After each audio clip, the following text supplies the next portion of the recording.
ஐயனார் துணியில அடுத்த வாரம் என்ன நடக்க போகுதுன்னு பார்க்கலாம் வாங்க. சரியான நேரம் பார்த்து காய நகர்த்துவாங்க இல்லையா கேரம் போர்டுல, அந்த மாதிரி தான் மனோகரும் வந்த சமயம் பார்த்துட்டு இந்த புள்ள கோவிச்சிட்டு போகுது மாமனார்கிட்ட. அவர் பார்க்குறாரு, ஒன்றும் இல்லைப்பா, என் மேலே கோவமா இருக்கு, டிவி வாங்கி கொடுக்க முடியாமல் போயிடுச்சேன்னு, அதுதான் அப்படின்னு நடேசன் சொல்ல பார்க்குறாரு. இதுதான் சரியான சந்தர்ப்பம், எப்படியாவது தன் பொண்ணையும் மருமையனையும் இந்த வீட்டை விட்டு வெளியில பிரிச்சு கொண்டு போயிடணும் அப்படின்ட்டு சோழனோட வெளியில போறாங்க. போற வழியில எல்லாத்தையும் சொல்லி முடிச்சிடுறாரு. சோழனுக்கு அப்படியே ஒரு மாதிரி ஆகுது. என்ன சொல்றீங்க? ஆமாப்பா, நீ வருஷம் முழுக்க கஷ்டப்பட்டு சம்பாரிச்சாலும் சரி, உனக்கு இந்த மாதிரி வாய்ப்பு கிடைக்கவே கிடைக்காது. உனக்கு பொண்ணுக்கு பொண்ணும் கிடைக்குது, வீட்டுக்கு வீடும் கிடைக்குது, பொருளுக்கு பொருள் எல்லாம் கிடைக்குது. என்ன சொல்ற? பிளாட் இங்கே சென்னையில வாங்கி தந்துடவா?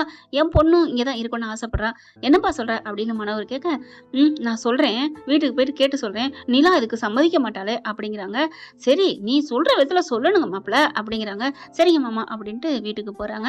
வீட்டுக்கு போனதுக்கப்புறம் அங்கே ஏற்கனவே ஊடல் பாடல் தானே, எல்லாரும் ஆளுங்க இருக்கையில ஒரு மாதிரியா இருக்கு. ஆளுங்க இல்லைன்னா கொஞ்சம் ஜாலியா என்ஜாய் பண்றாங்க. சமைக்கிறதுல போய் கூட கூட இருந்துக்கிட்டு அது ஒரு நல்லா ஜாலின்னு சொல்லலாம். இப்போ அவரு எந்த சமயம் பார்த்து நிலா கிட்ட கேட்கறதுன்னு யோசனையில இருக்காங்க. நிலா கிட்ட சொன்னா நம்மள ஆஞ்சு விடுவாளே, எப்படி சொல்றது, என்னன்னு சொல்றது அப்படின்னு யோசனையோட இருக்கிறாங்க. நிலா வந்துடுறாங்க. வந்துட்டு என்ன ஒரு மாதிரியா பம்முற மாதிரி இருக்கு அப்படிங்கல. ஒண்ணு இல்லை நிலா, உன்கிட்ட ஒண்ணு சொல்லணும். என்ன சொல்லணும்? இல்ல, நமக்கு டிவி வாங்க மட்டும்தானே ஆசைப்பட்டோம். ஆமா, இப்ப டிவி, ஃப்ரிட்ஜ், வாஷிங் மிஷின், வீடு வாசம் எல்லாமே வாங்கலாம்னு ஒரு ஆஃபர் வந்திருக்கு அப்படிங்கிறாங்க. என்ன சொல்றீங்க அப்படிங்கல. அப்படியே எல்லாரும் பாக்குறாங்களா. ஒண்ணு இல்ல, நீ வா, நான் அப்புறமா தனியா சொல்றேன் அப்படின்னு கூட்டிட்டு போயிடுறாரு. ரூமுக்குள்ள போய் கதவை சாத்தணும்னா முத வேலையா நிலாவுக்கு தலையே சுத்துது. சொல்லுங்க, என்னமோ சொல்ல வந்தீங்களே, சொல்லுங்க சோழன் சொல்லுங்க அப்படிங்கிறாங்க. சொல்றேன் நிலா, இரு அப்படின்னு சொல்லிட்டு கதவை போய் தாப்பாட் போட்டுட்டு வந்து உட்கார்றாரு. கையை எடுக்கிறாரு. நிலா நிலா என்ன அப்படிங்கிறாங்க. இல்ல, இந்த ரூம் நம்ம தான் இருக்கிறோம், அடுத்து பாண்டி கல்யாணம் ஆகும், அடுத்து சேரனாவுக்கு கல்யாணம் ஆகும். ஆமா, இப்ப 3 ரூம் வேணுமே, இன்னொரு ரூமுக்கு என்ன பண்றது? இன்னொரு ரூம் கட்டிக்க வேண்டியதான். அப்புறம் பல்லவனுக்கு அட இன்னொரு ரூம் கட்டிக்க வேண்டியதான், ஒரு ரூம் மட்டுமே போதுமா? இப்ப பாரு, நம்ம நடேசாப்பாவுக்கு ஒரே ஒரு வீடு தான், ஒரு பிள்ளை தான், ஒருத்தர் தான் அப்படின்னு ஒரு வீடு இருந்துச்சு. 4 பிள்ளைய பெத்தாச்சு. இப்ப 4 பேர் 4 நாள் பெத்தா இன்னும் 4 ரூம் வேணுமே, அப்ப எங்க போறது? அதை பத்தி இப்ப என்ன கவலை உங்களுக்கு அப்படிங்கிறாங்க. இல்ல, நாளைக்கு நடக்கிறது இன்னைக்கே திட்டமிடணும், வகுக்கணும் நிலா அப்படிங்கிறாங்க. என்ன ஏதோ ஒரு திட்டம் போட்ட மாதிரி இருக்கே, என்ன சொல்லுங்க அப்படின்னு நிலா கேட்க, இல்ல நிலா, அது வந்து நம்ம தனியா போயிருவோமா? எனது தனியாவா? ஏன் அப்படிங்கிறாங்க. இல்ல, தனியா அப்படிங்கல. இல்ல, இது யாரோ சொல்லியிருக்க மாதிரி இருக்கே. என்ன, அப்பா வந்தாரு, அப்பா எதுவும் சொன்னாரா? ஆமா நிலா, இதுக்கு மேல நான் மறைக்க விரும்பல அப்படின்னு சொல்லிட்டு அவங்க அப்பா சொன்னதை பூராத்தையும் ஒப்பிச்சு முடிச்சிடுறாரு. முடிச்சுட்டு நிமிர்ந்து பாக்குறாரு, திரும்பி பாக்குறாரு. அப்படியே வானத்துக்கு பூமிக்கு மாதிரி நிலா நிக்கிறாங்க. என்ன நிலா, உன் கை இங்க இருக்கு, உன் முகம் அங்க இருக்கு அப்படின்னு எந்திரிச்சு உட்கார்றாரு. அப்படியே பத்திரகாளி மாதிரி நிக்கிறாங்க. என்னடா சொன்ன? என்னது டாவா? ஐயோ, என்னது, என்னை காப்பாத்தன போலக்கே, கதவை தாப்பா போட்டு தப்பா போச்சே அப்படிங்கல. அப்படியே சட்டையோட கொத்தா பிடிக்கிறாங்க. நிலா, என்ன சொன்ன? என்னடா சொன்ன? இல்ல, நம்ம தனி கொடுத்தன போய் ஜாலியா இருக்கலாம்னு சொன்னேன், டிவில இருந்து எல்லாம் வாங்கி தரேன்னு சொன்னாருன்னு சொன்னேன். நான் சொல்லல நிலா, நான் சொல்லல அப்படின்னு சொல்ல செம்ம அண்டாகுறாங்க. நீ சொல்லாட்டியும் எப்படி அதை சொல்ல போச்சு அப்படின்னு சொல்லிட்டு சட்டையை தூக்கி புட்டுச்சு சும்மா வெளுறு வெளுன்னு துவைப்பாங்க பாத்தீங்களா துணி, அந்த மாதிரி போட்டு தள்ளுறாங்க மெத்தையில. ஐயோ அம்மானு கத்துறாரு. என்னடாச்சு என்னாச்சு அப்படின்னு வந்து கதவை தட்டுறாங்க. போட்டு சாத்து சாத்து சாத்து சாத்துன்னு அடிச்சு வெளுறு ஓட்டி சட்டையோட புட்டுச்சு, குடுமையை புட்டுச்சு ஆட்டுன்னு ஆட்டி போயிட்டு கதவை திறக்கிறாரு. ஓடி ஓடி போற அந்த வடிவேலு கோவைசில அடிப்பாங்க இல்லையா, அந்த மாதிரி அடிக்கிறாங்க. அம்மா கொல்றாளே, அண்ணா டே அப்பா காப்பாத்துங்க அப்படின்னு சொல்லிட்டு கதவை திறக்க, மறுபடியும் பிடிச்சி இழுக்க, கதவை திறக்க, ஒரு வழியா கதவும் திறந்துருது. எல்லாரும் வந்துடுறாங்க. தூக்கி போட்டு அடிச்சுக்கிட்டு இருக்காங்க நம்ம நிலா. என்னமா ஆச்சு, என்ன ஆச்சு? அண்ணா, இவன் என்ன சொன்னு கேளுங்கண்ணா. டே என்னடா சொன்ன, என்னடா பண்ண, நீ என்னடா பண்ண? அட பாவிங்களா, உன் தம்பி நான் இங்க கிடக்குறேன். டே தம்பிங்களா, உன் அண்ணன்டா என் மேல காலை வச்சு மிதிச்சுக்கிட்டு இருக்காடா.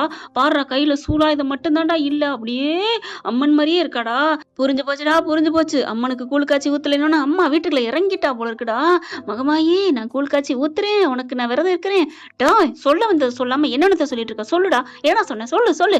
அண்ணே அது வந்து அப்படின்னு சொல்லிட்டு, என்னடா சொல்லலாம்? ஒண்ணு இல்லண்ணே அப்படின்னு சொல்லிட்டு, என்ன மணியா சொல்லுமா அப்படிங்கல. ஒண்ணு இல்லண்ணே, அப்பா வந்தார்ல, வந்து குடும்பத்தை கலக்கி விட்டு போயிட்டாரு அப்படிங்கல. பாக்குறாங்க 3 பேரும் சிரிக்கிறாங்க. அட அதுக்காம எல்லாத்தையும் சொல்லி முடிச்சிடறாங்க. நிலா தனியா போறேன்னு சொல்றேன், நான் தனியா போறேங்கிறான். எவ்வளவு தைரியம் தான் இந்த மாதிரி சொல்லுவான்? நான் இந்த வீட்டுக்கு வாக்கப்பட்டு வந்ததே. நிறுத்துமா நிறுத்து, ஒன்னும் சொல்ல வேணாம், நீ காலை எடு, நீ எந்திர. அப்பாடா, அடாடா டேய் அண்ணங்களா தம்பிகளா இப்பாவது வந்து காப்பாத்துனீங்களடா. ஏண்டா உங்களுக்கு தெரியாது வந்து கதவை திறக்க வேணாம், உன்னை யாரா தாப்பா போட சொன்னது? டேய் இவ இப்படி பத்திராளியா மாறுவான்னு யாருக்குடா தெரியும் அப்படிங்கிற. என்ன நான் சொல்லிக்கிட்டு இருக்கேன், இவன் இந்த மாதிரி தனி கொடுத்துரும் போகணும்னு சொல்றாண்டு எல்லாரும் பேசாம இருக்கீங்க, என்ன நினைச்சிட்டு இருக்கீங்க அப்படின்னு நிலா கத்த. சிரிக்கிறாங்க மறுபடியும். என்னன்னா ஏப்பா இது வந்து புது நியூஸா இருந்தா நாங்க அப்படியா என்ன சொல்லலாம் எங்களோட பெரிய பொரியா எப்படி உனக்கு மனசு வந்துச்சு அப்படின்னு நாங்க அவனை போட்டு சாத்துன்னு நீனாவது கொஞ்சம் நாங்க நிறைய வச்சு சாத்து துவைச்சு புழிஞ்சு காய போட்டு கிளிப்பு போட்டே வந்திருப்போம். பல்லவன் உடனே அதை மட்டும் இல்ல எடுத்துட்டு வந்து அயன் பண்ணி பெட்டிக்கிலே மடிச்சு வச்சிருப்போம். அடப்பாவீங்களா என் மேல இவ்வளவு விருப்பம் இருக்காடா உங்களுக்கு இல்ல அப்படின்னு பாண்டி சொல்றாரு. இல்ல சொல்லா நீ அப்படி பண்ண மாட்ட, பண்ணியிருந்தால் என்ன என்ன அப்படின்னு நிலா போய் புரியாம நிக்க. அடம்மா தங்கச்சி நான் உனக்கு சொல்றத கேளுமா அப்படின்னு சொல்லிட்டு சொல்ல ஆரம்பிக்கிறாங்க. எல்லாத்தையுமே எங்க கிட்ட தான் ஃபர்ஸ்ட் சொன்னான் சோழன்.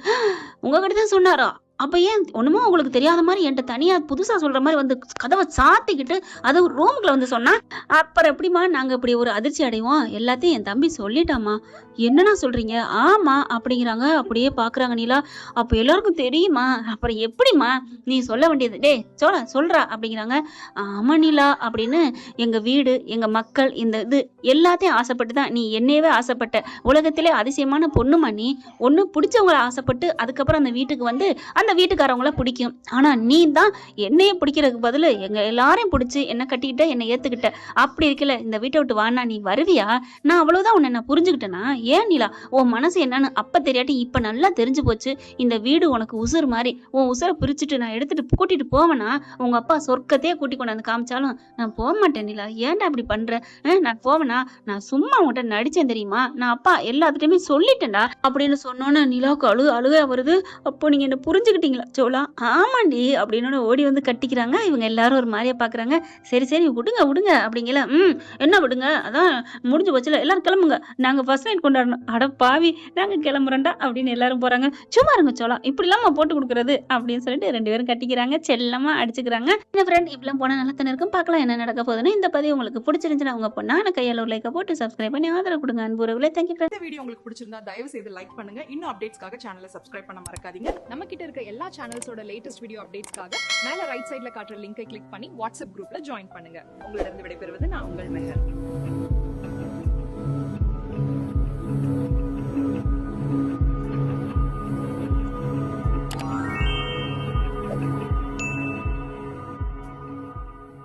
வீடியோ உங்களுக்கு பிடிச்சிருந்தா தயவு செய்து லைக் பண்ணுங்க. இன்னும் அப்டேட்ஸ்க்காக சேனலை சப்ஸ்கிரைப் பண்ண மறக்காதீங்க. நம்ம கிட்ட இருக்க எல்லா சேனல்ஸோட லேட்டஸ்ட் வீடியோ அப்டேட்ஸ்க்காக மேல ரைட் சைடுல காட்டுற லிங்கை கிளிக் பண்ணி வாட்ஸ்அப் குரூப்ல ஜாயின் பண்ணுங்க. உங்களிடம் விடைபெறுவது நான் உங்கள் மெஹர்.